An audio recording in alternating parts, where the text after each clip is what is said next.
For Armenian and Azerbaijani, Nagorno-Karabakh is considered rightfully belonging to themselves.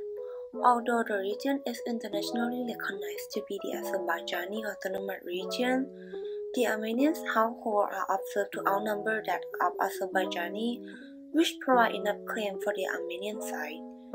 To escalate more pressure, the High Committee of the region even renamed it to the Republic of Azerbaijan after holding a referendum for independence in 1991. It is different mindset and ethnic divergence that contribute a huge part of the conflict. Take religion for instance. Armenia's majority is an Orthodox Christianity while Azerbaijani majority is Shia Muslim. Religion and cultures are considered to be the essential factor that brought the involvement of foreign states to Nagorno-Karabakh conflict.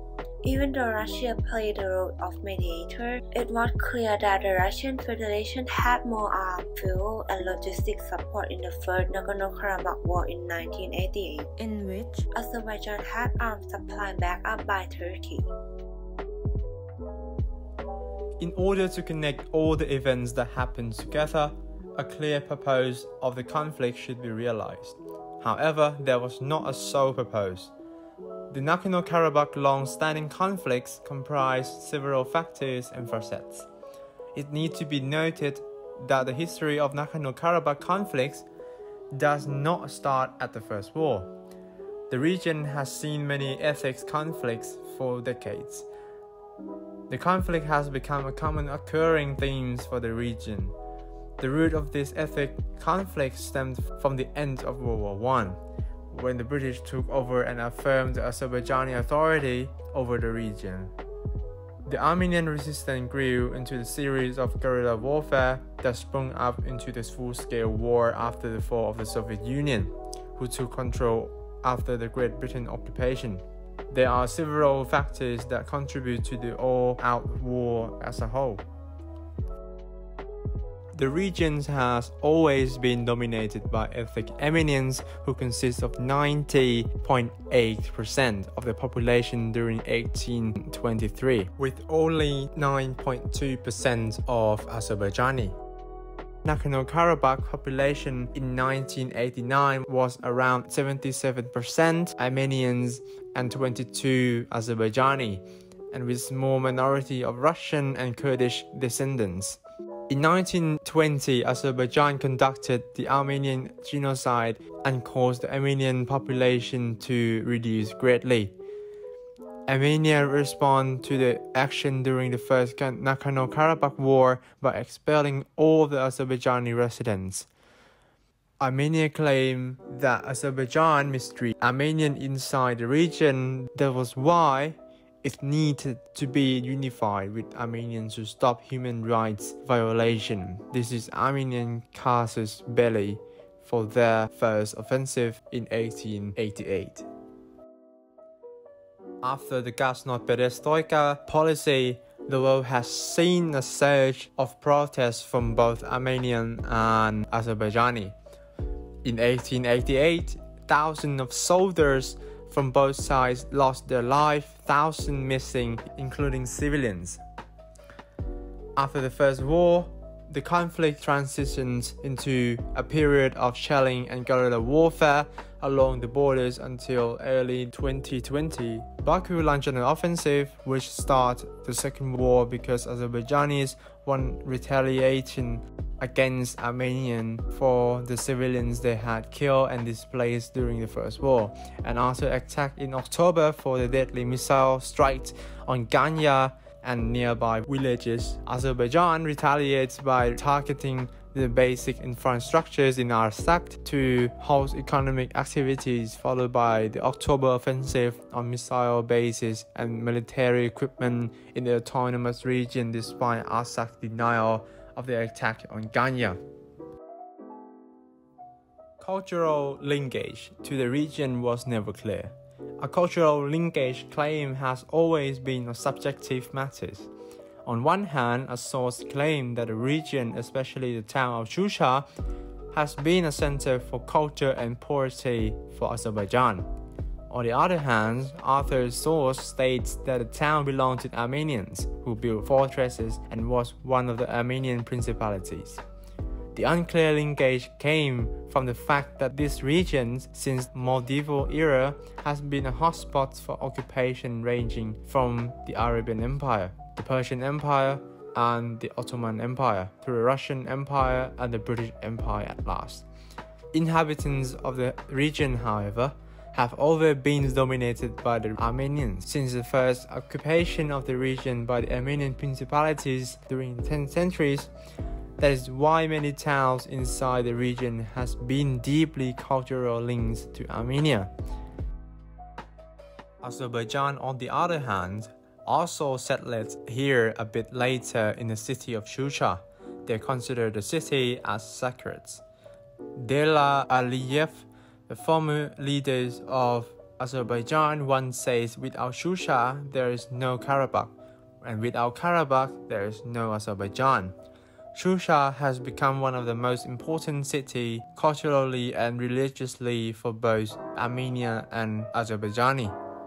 It comprises various mosques for Azerbaijanis and churches for Armenians. Thus, it creates a dispute for the cultural linkage to the region as a whole. Armenia conducted the Artsakh Liberation War in 1988 to liberate the Armenian ethnic enclave in Artsakh Autonomous Region. The liberation operation was successful considering Armenia has gained control over 20% of Azerbaijani territory. The second war started off with an attack of Azerbaijan in order to reclaim the lost territories and the second largest city of the region. Azerbaijani government used the right to self-defense under the UN Charter to strike back and reclaim its lost territory as the casus belli for the retaliation. It recaptured lost territories outside Nagorno-Karabakh, namely Fusili, from Armenian occupation. Azerbaijan would enjoy support from NATO as its geopolitics imparts the Western to derive bargaining power against Russia. With this point of view, it explains the reason behind international interventions, as losing the region for them would mean losing bargaining power. One could say that the liberalized world order could be only a mask in which neoliberalism is an actual phase. The conflict is considered to be the principal threat to the liberal world order, as the conflict emphasizes the importance of power and the firm anarchical structures in international relations. Thus, the world order failed to preserve peace because its purpose is to serve the hegemon interest.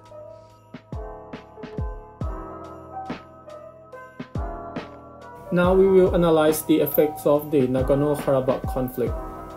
There are three main chain effects of the conflict. First, the economy of Azerbaijan. The 20% territory that Azerbaijan had lost. One was a region filled with oil reserves and refineries. The other was the only region which connects to its major trade and security allies, Turkey. This created a huge loss in revenues for the government. It will not only affect Azerbaijan, because Azerbaijan has been a leading industrialized country in the southern Caucasus region. It will affect the states which partially rely on Azerbaijan, like Georgia, Iran, Turkey, China, and Israel as a supplier and a wealthy customer. The second thing is the immigration problem. This problem is not really affecting Azerbaijan that much, because people who had been displaced by the Armenian occupation in 1988 still immigrate inside Azerbaijan. However, on the Armenian side, the government cannot even sustain the basic commodity to the people. This makes millions of people immigrate to other countries like the United States and Russia and other neighboring countries. More than 6 million ethnic Armenians are immigrants living outside Armenia. Only 3 million ethnic Armenians are living inside Armenia.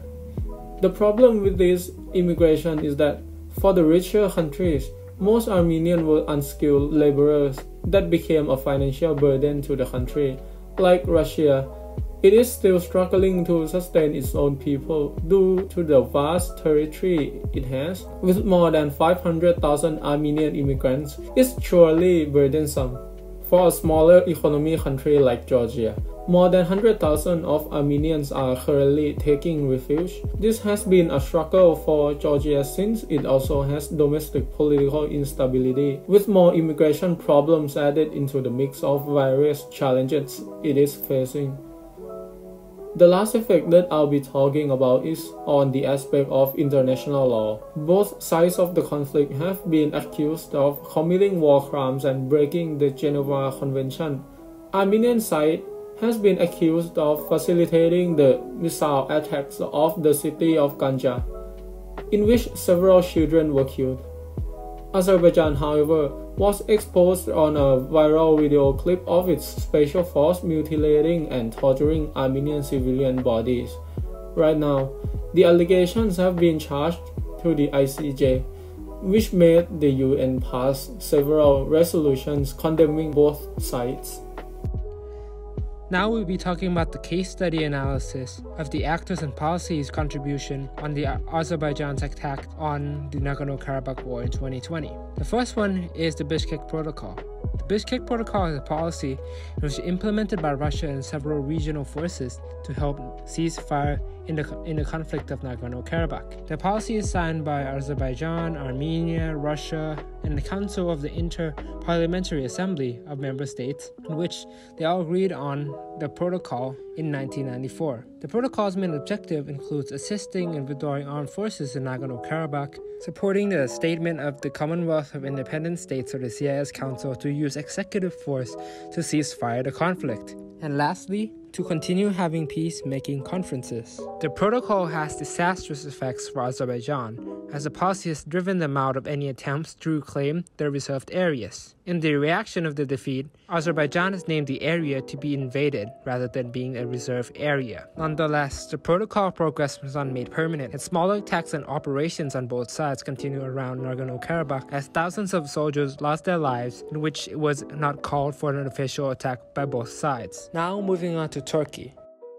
By siding with Azerbaijan in the Nagorno-Karabakh conflict, Turkey is putting itself in a good position to continue its mission of undermining the region's current status quo. For Turkey, securing a seat at the resolution table of Armenia and Azerbaijan's conflict means that they have a better prospect of strengthening the bilateral relationship between Turkey and Russia. Turkey's support includes counterweight to the Armenian supporters, solidifying Azerbaijan's army by giving them the equipment needed for the next attack, for example, the drones. The relationship of Turkey and Azerbaijan has always been very strong, and to strengthen it even more, they have signed a strategic partnership and mutual assistance agreement, which was signed in 2010, which helped strengthen the annual military exercises between each other, but also can help with the assistance for each other in necessary ways for aggression by third countries. The cooperation means as a symbol of Azerbaijan's frustration with the agreements of the Bishkek Protocol. Now moving on to Russia. In the eyes of Russia, the political and territorial tension of Nagorno-Karabakh in the South Caucasus is of particular strategic importance.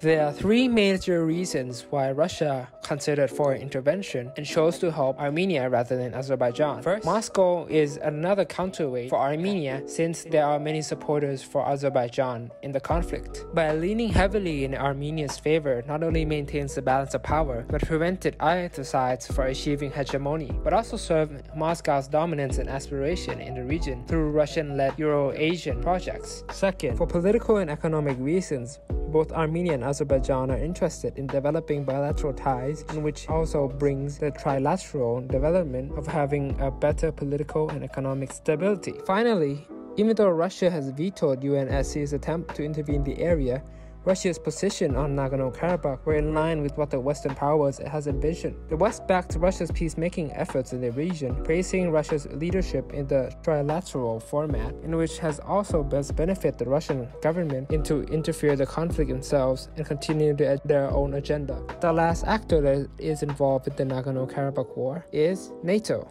For NATO, even though they have issued a statement that they don't have any roles in the resolution, the Assembly is still following the ongoing situation in the area over concerns of violation of the ceasefire protocol. Azerbaijan is a member of the North Atlantic Cooperation Council, in which puts security of the nation on notice for NATO. For Azerbaijan, NATO's oversight of the situation created a sense of security that lessened any perceived needs for territorial expansion for Armenia. And for NATO, it was important for its involvement to be noticed, as NATO feared that without its presence, it is very possible that Russia's presence in Armenia can lead to a strongman effect pressuring Azerbaijan to support authoritarianism in the form that is similar to Russia. Even though NATO is no silver bullet against authoritarianism, but it certainly poses a threat to the territorial integrity of their neighbors. Next, we're gonna talk about the possibility of the next Nagorno-Karabakh war. After Armenia handed Rashin back to Azerbaijan to follow the accord to suspend fighting over Nagorno-Karabakh, the dispute is still far from settled. There are three probabilities that you can expect. First, repatriation. In the course of the agreement in November 2020, Armenia agreed to turn over Akdam, Kabardja, and Lachin to Azerbaijan. As a result, Azerbaijani insults come to an end, and Baku gained territory loss to Armenian separatists during the battle. Over 10,000 of Azerbaijani who abandoned this region are likely to return. Second, unity among diversity. After the agreement, the reclaimed district infrastructure is needed to be rehabilitated, as Azerbaijan has pledged to endow large sums in this rebuilding project. Still, Karabakh Armenian economic fortune is much less than assured since the region has long relied on financial assistance from Armenia, in which it is suffering with its own economy. By looking at the solution, it seems like the authorities of Armenia and Azerbaijan have to unite. Then, the strait is likely to develop again. Putting this together, the region still needs the Russian peacekeeper mandate to keep the stability and peace between the two sides. Third, prospect of the future of Nagorno-Karabakh. The settlement is definitely not a long-lasting solution for the region. After decades of negotiation led by the OSCE co-chair, the United States, France, and Latvia, permanent and long-term agreement over the region's conflict failed and never existed. Therefore, the reliability and legitimacy of the OSCE is being questioned, especially by Azerbaijan. Through the analysis, it is possible that there may be a chance for the new status quo in dealing with this conflict from a distinct diplomatic means coming up in the future. Now, let's talk about gap identification and prospects for further research. Based upon our review of the article on the chosen topic, the cultural gap is one of the gaps we found in during this research. Since there are cultural diversity both between Armenia and Azerbaijan, and between them and the researcher, we found that sometimes it is hard for us to understand the nature of their culture. Thus, it is necessary to understand the cultural background in order to understand the norm practice in this situation. For the prospect for further research, we propose that the relationship between each side with a major power, and to what extent that the major power influence the way diplomacy is conducted, should be further investigated. And that it is. Thank you for listening. I hope you guys have a brief idea over the Nagorno-Karabakh war and the understanding of its effect as a whole. Peace out and have a great day.